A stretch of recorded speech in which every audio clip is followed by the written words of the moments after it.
દ્વિતીય સર્ગ અને એ દ્વિતીય સર્ગમાં અથ પ્રજાનામધિપ પ્રભાતે જયા પ્રતિગ્રા હિતગંધમાલ્યા કીધું છે કે રાજા દિલીપે પોતાની ધર્મપત્ની સુદક્ષિણા સાથે કામધેનુની દીકરી નંદિની નામની ગાયની સેવા કરી છે અને એ સેવા કરતા ભગવાન સ્વયં તેમની પરીક્ષા લેવા માટે પધાર્યા છે. ભગવાન સિંહનું રૂપ લઈને આવ્યા છે અને એ સિંહનું રૂપ લઈને જ્યારે એ ગાયને ખાવા જઈ રહ્યા છે ત્યારનું વર્ણન તતો મૃગેન્દ્રસ્ય મૃગેન્દ્રગામી વધાય વધ્યસ્ય શરણ્યઃ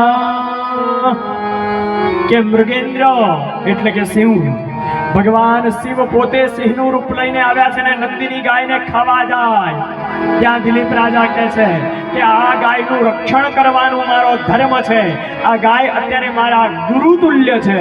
મારા ગુરુએ મને આ ગાયની સેવા કરવાનું કીધું છે એટલે કે તમારે જો ભક્ષણ કરવું હોય ને તો મારું ભક્ષણ કરો પણ આ ગાયને સ્પર્શશો નહીં. આ ગાયને જો સ્પર્શ કરવો હશે ને તો તમારે મારી જોડે યુદ્ધ કરવું પડશે. અને એ સિંહને ગાયને સ્પર્શ કરવા દેતો નથી એટલે એ સિંહના સ્વરૂપમાં સાક્ષાત શિવ પ્રગટ થાય છે અને કહે છે કે તમારી આટલી ગૌ ભક્તિ જોઈને હું પ્રસન્ન થયો છું એટલે આ નંદિની ગાયનું દૂધ તમે તમારી ધર્મપત્ની સુદક્ષિણાને પીવડાવજો. એનું જ્યારે કાલિદાસ વર્ણન કરે ત્યારે સંતાન કામા યતથેતિ કામો વિરાગને પ્રતિશ્રો યપયસ્વિનિસા